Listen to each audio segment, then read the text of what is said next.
Justin Tuffer got Moving down the card. laid on.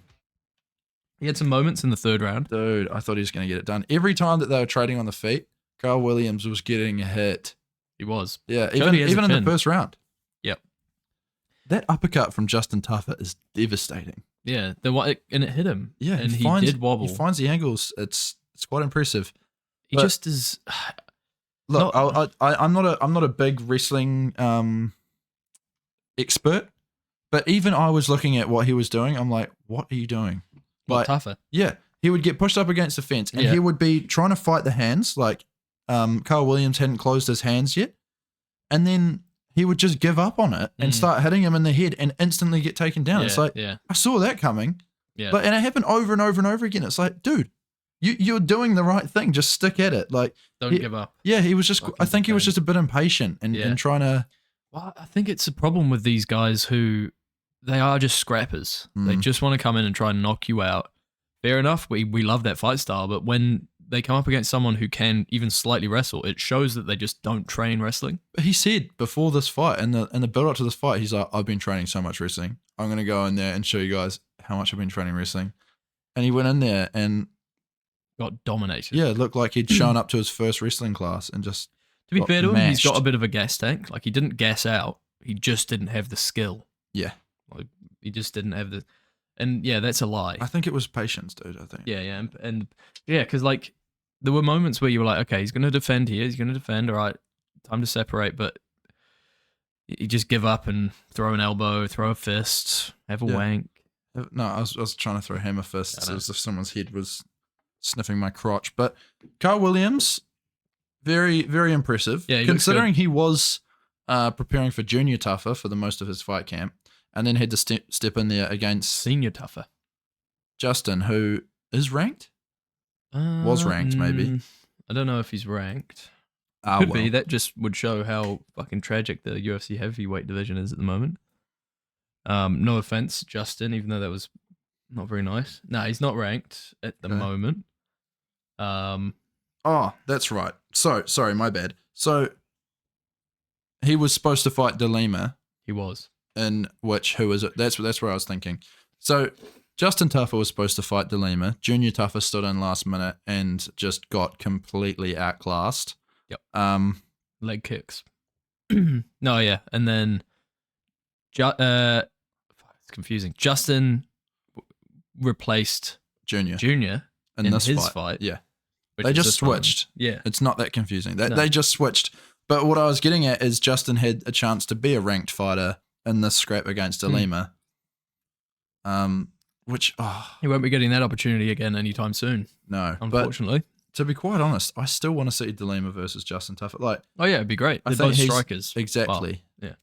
And I think that's why that matchup was made in the first place, whereas Junior just didn't have the time to prepare, I don't think. No.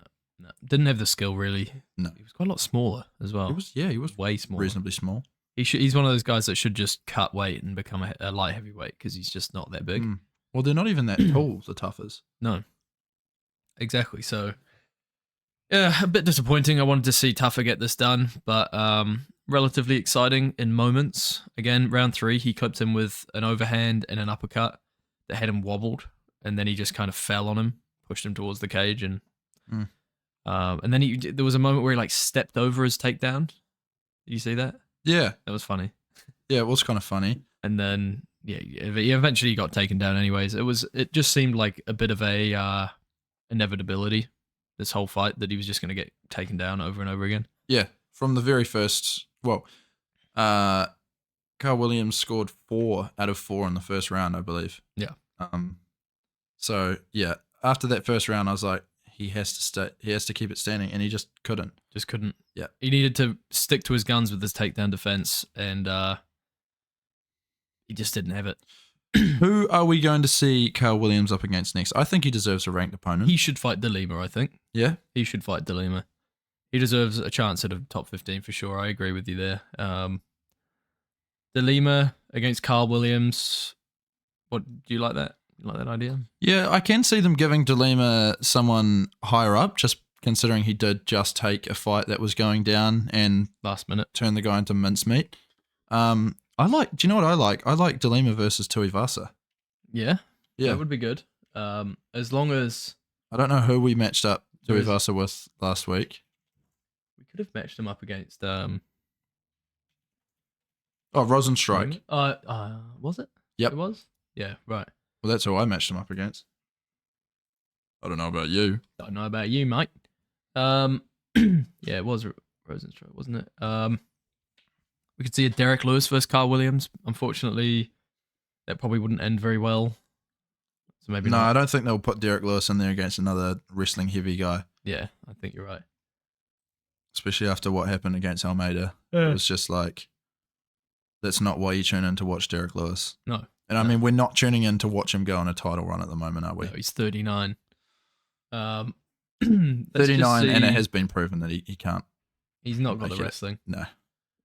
So this is the overall rankings that we're looking at. Great. Romanov is you hate these things, don't you?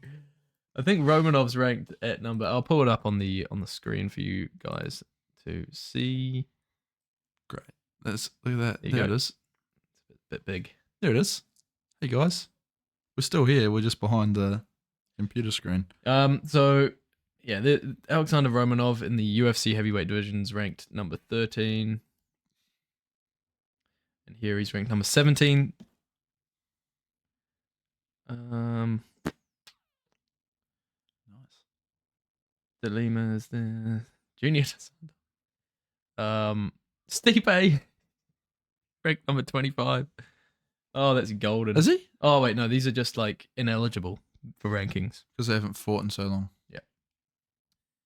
This is the top 25. So, yeah, I mean, Carl Williams, chuck him in there with Rodrigo. This guy maybe. He's been doing quite well for himself. I know Sekai's no longer fighting. We could see Carl Williams against like an Alexander Romanov, who's ranked number 13.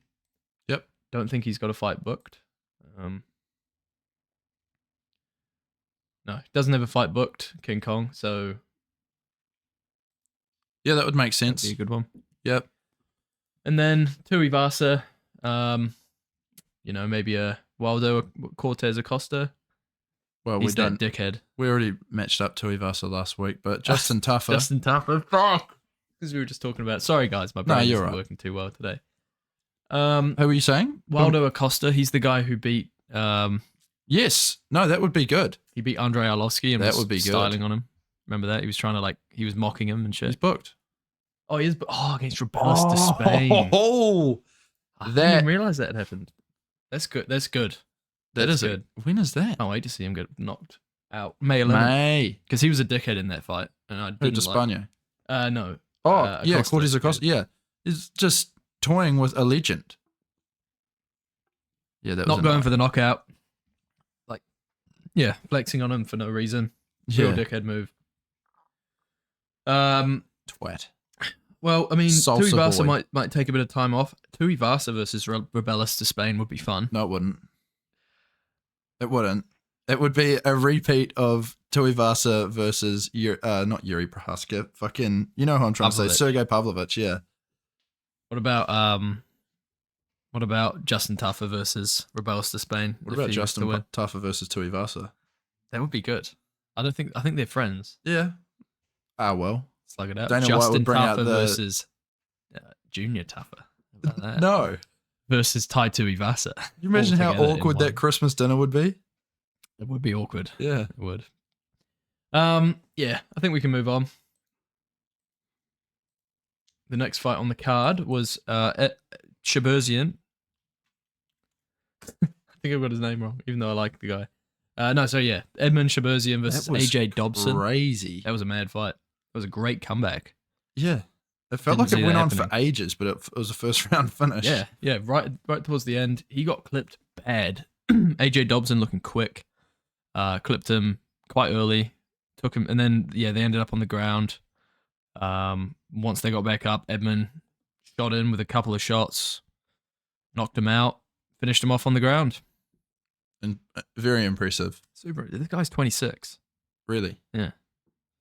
26 years old, Edmund Shaburzian. He's got a very, very tall ceiling. Yeah. This guy could go very, very far. He was very hyped up early on in his career when he was even younger. He was a bit too young at that point and kind of got figured out multiple times. Lost, I think, 4 in a row. Maybe not in a row. 4 in his last 5. Back in the win column, training with some elite guys. Yeah, he could really turn it up a notch and start heading towards the top of this middleweight division now. Saying that he did get clipped and he looked badly hurt. Mm-hmm. His chin. But I'm going to sound like John Anik here, but he worked through that adversity. He did. He showed that he could be the nail. Of John Anik's buzzwords, I think. It is at the moment, isn't it? No. Sorry. Paul Felder. Paul Felder. He kind of sounds a little bit like John Anik. They do sound similar. Similar commentary. To be fair to Felder, he's one of my favorite commentators. I like that guy a lot. He's very non-biased. Yeah, very calm. Yeah. Collected. Whereas I think some of these top commentators now are quite biased towards the older guys. And I'm thinking Joe Rogan's a little bit. It's just like a boys' club when he's there with DC. Yeah. Him, DC, and John Anik, I think, like... Bit of a boys' club. It's more for the entertainment, whereas the fight nights, you actually get a really decent breakdown. And the other thing with these fight nights is a lot of the time you have Bisping and you've got Dominic Cruz sitting there, and they will give like a really solid like fighter analysis of what's going on. Do you know what I mean? They're almost like they've like been... Well, they obviously have been watching tape on these guys, but really breaking them down with the mind of a fighter, whereas Joe is just... Joe, I don't know what he does in terms of breaking fights down anymore and researching. I've got a feeling he just doesn't anymore. Yeah, it's like he's just waiting for that. I feel like he's probably just got a soundboard now that he just presses. They could replace him with a fucking soundboard. It'd be so easy. It'd be so much cheaper as well. Then they could start paying the fighters. Yeah, that's actually something I stole from a fucking... Well, I didn't steal, but MMA Guru said something similar in a video that I watched recently. What, to get rid of Joe Rogan? Yeah, you could just replace him with nothing. And it would be fine. Sure, that's pretty rough. He was talking some mad shit. But he also said something that I agree with.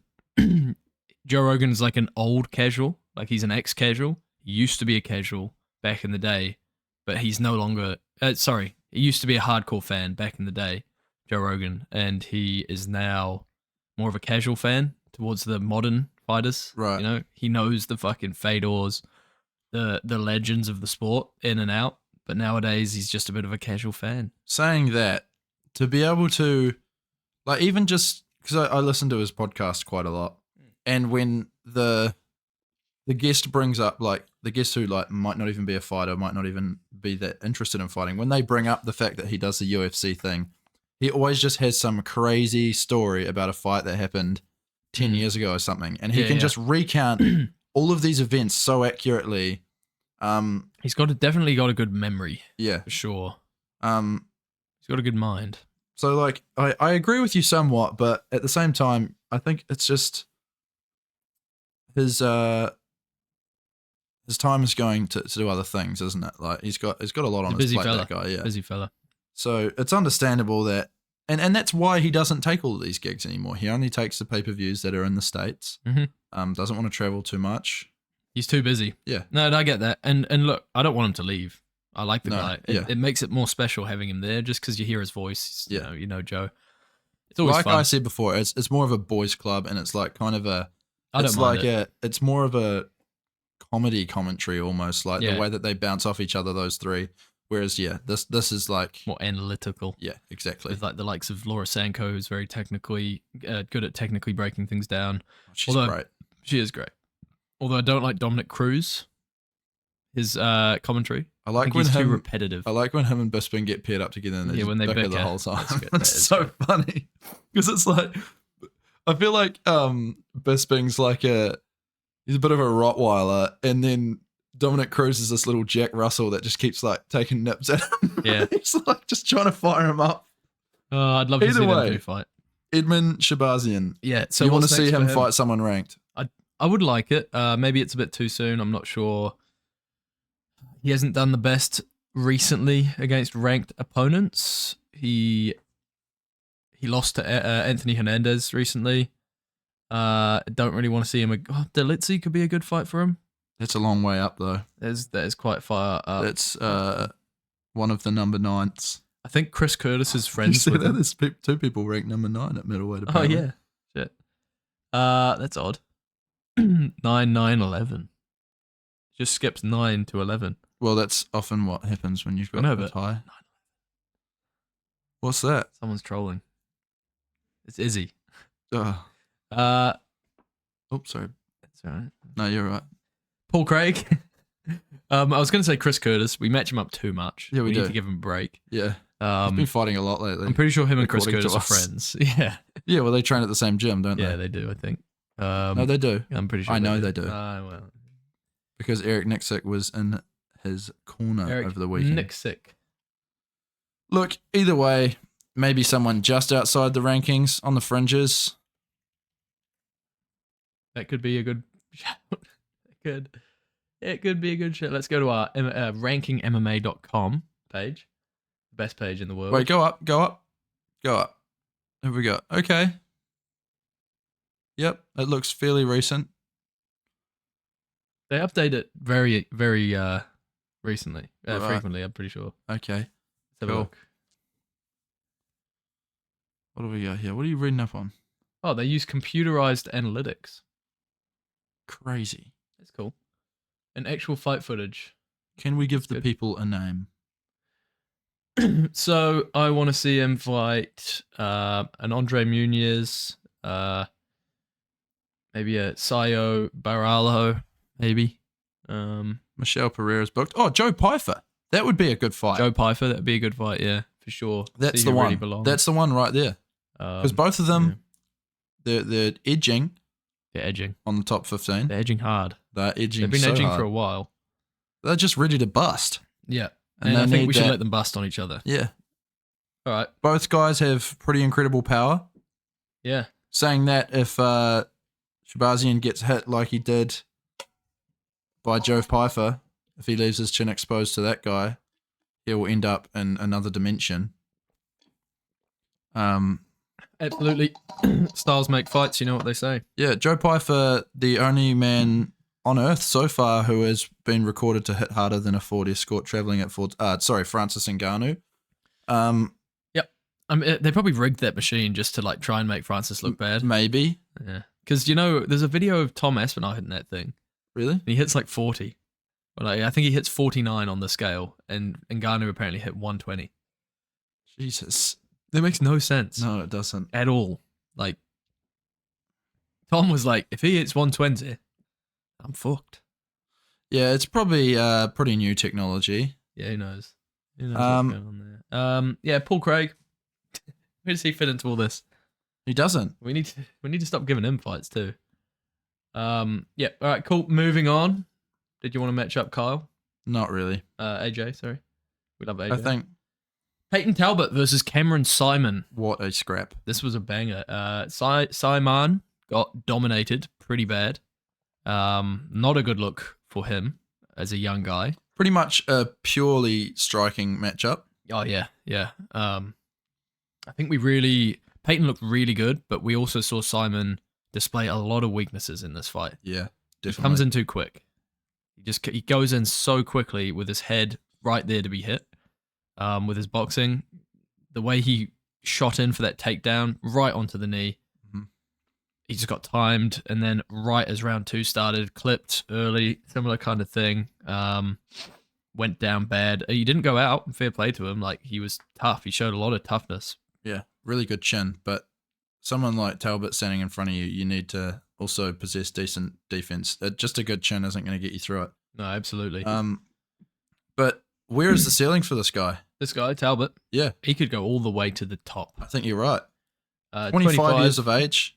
Both of these guys, extremely young. He was fighting on Uriah Faber's A1 Combat cards before the UFC. One win on the Contender Series, and then he got a submission by a rear naked choke in the third. Semi-recently, or last year in November. And so then, really showing quite a decent mixture of striking and jiu-jitsu so far. Absolutely. He's this guy is gonna go bloody far. Again, I'm kind of a fan of Simon. I quite like Simon. You know what Simon says? What does he say? I'm not even going to validate that. 3D shed builder. What? Wait, really? Well, I can't go back now. 3D shed builder. It was an ad. Holy shit. That would be something that you'd be interested in. That would be sick. Should we look it up? 3D shed builder. This episode is brought to you by 3D shed builder. No, I think no, not that one. Go down. Down. Yeah, there. This one. Yeah. Design and build your oh no, this is ITM. I don't know if we're ever gonna get that back, Kobe.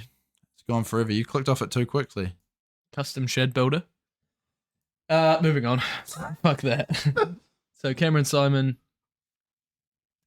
both at bantamweight. Yeah, Simon is only 23, but yeah, losing 2 in a row, not cool. He needs to go back to the drawing board, work a lot on his striking defense.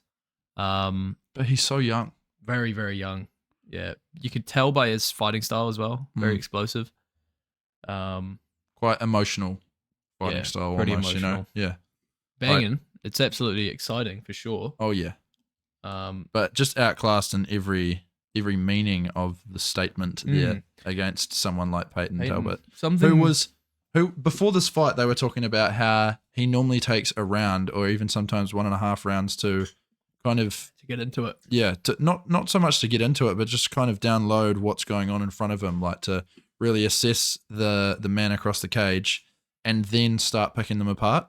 Whereas he just managed to do that straight away. He got into it quick. Yeah, there was no fucking around, and his calmness was that really impressed me. The fact that he was just so calm in there, didn't look bothered by anything. Not bothered. Didn't even look overhyped by getting the finish. He was just like, dude, did we dance? I really like his tattoo as well. The circle on his like on the front of his. Yeah, it's like on his sternum kind of area, right below his chest, just above his abdominal area, and then he has a circle on his back as well in the same kind of place. So it's like a hole that goes through him. I rate it. It's pretty cool. I don't know. I think it's cool. And then he's got some cool line work. I really like line work. I've been looking into that. I think it's quite. You're a fan of lines? Yeah, just simplicity. I don't even know if that's him. Yeah, that's all right. Who do you want him to fight next? This is what I want to know. Look, they're both very young. Oh, Pedro Munoz. You want to put him that high?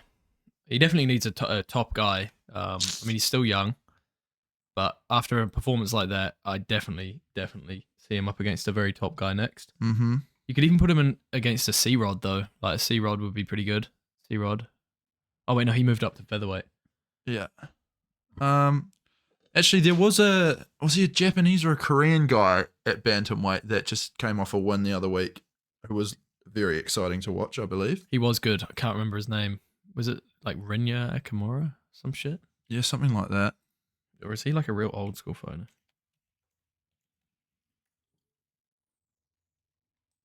Hybrid. Yeah. That'd be a fun fight. Yeah. I like that. Rinya Akamura versus Peyton Talbot. That'd be a good both fight. Up and comers.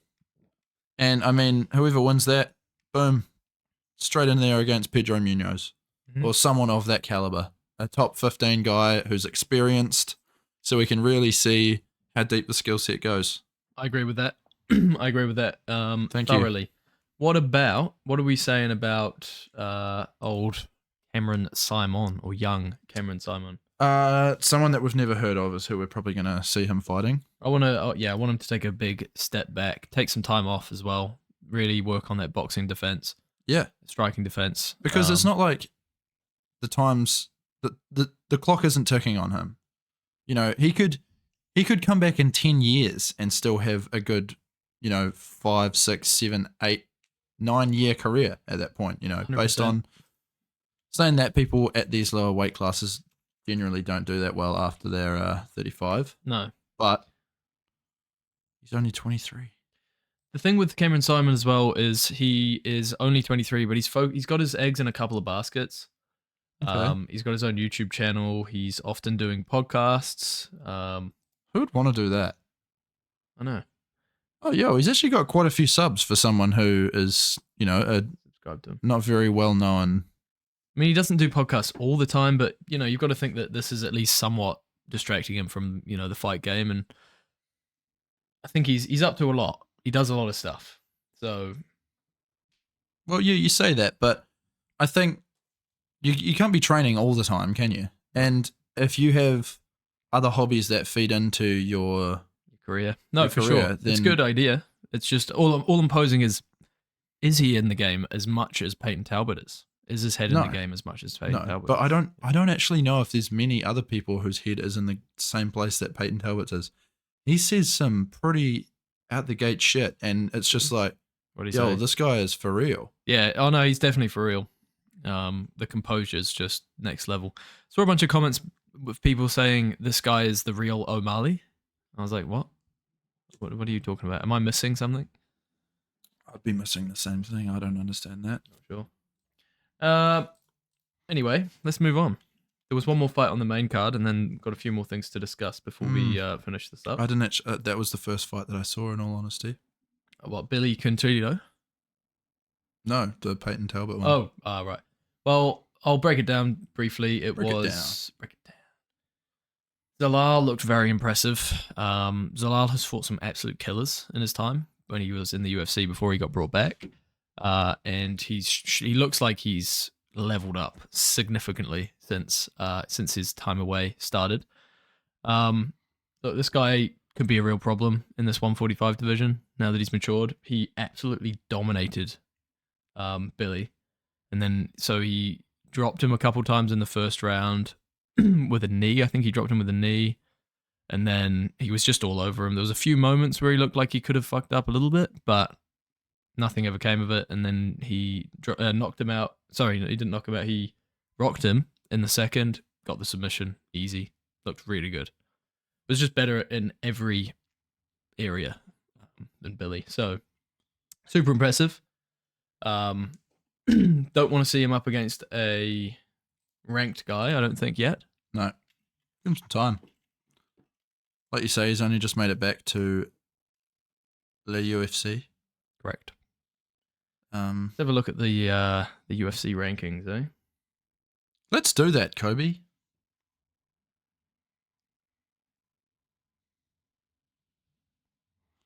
We're humming along quite nicely on time here today. We had quite a humid day for what it was. We are almost at the end of the month of March, reaching a high of, I believe it was 22 degrees. Oh no, we're up to 24 now. It just keeps getting better as the day goes on, ladies and gentlemen. I left for work this morning at about 6:45. It was already 17 degrees. It was nice. We have been having colder mornings lately, so that was a nice little treat. Oh, absolutely. But overcast, however. Overcast for a good majority of the day. I don't know why it's not showing me. Maybe like, I don't know. I want to see him fight at around rank 30, 25 kind of thing. Jonathan Pierce might be a good fight. Len was fighting next weekend. So someone like that. I think. Look, he looked good. But we need to build this guy up and not throw him to the wolves too quickly. Yeah. Last fight on the main card. Padilla versus Pachulo. I got these guys mixed up a few times because their names are kind of similar. Fair enough. This Padilla is pretty good, very confident. He got the submission pretty early after rocking him on the feet again. Another early finish, and he also looks like a problem at featherweight. So I mean, we could even match Zalal up with Padilla. Oh yeah, time frame would work well. Yeah, it would be perfect. A lot of cancelled fights here. So moving down to the preliminary card, there's something we need to talk about here. Where is it? So Muhammad Usman got dominated by Mick Parkin. God, he was overhyped from the get-go, wasn't he? Usman, yeah. I mean, he's a wrestler. It's almost like he's got like a family member who was one of the greatest of all time. Yeah. And he kind of carried that Kind of looks like someone as well. I can't think of as the name. As a way to really kickstart his career. Yeah. Do you remember? Do you know who he is? We're obviously talking about Kamaru Usman's brother, younger brother, but bigger brother in, I imagine, a few other areas. But look, this guy was running, I think, a 9-0. Is he his younger brother? Yeah. I thought he was his older brother. Oh, yeah, younger. He's fucking jacked. Yeah, he's huge. Dude, he would be a great villain in a movie. A very intimidating bouncer as well. Yeah. Imagine this guy bouncing at a club. But a top-level heavyweight, it seems like that is not the case. No. Doesn't have the skill.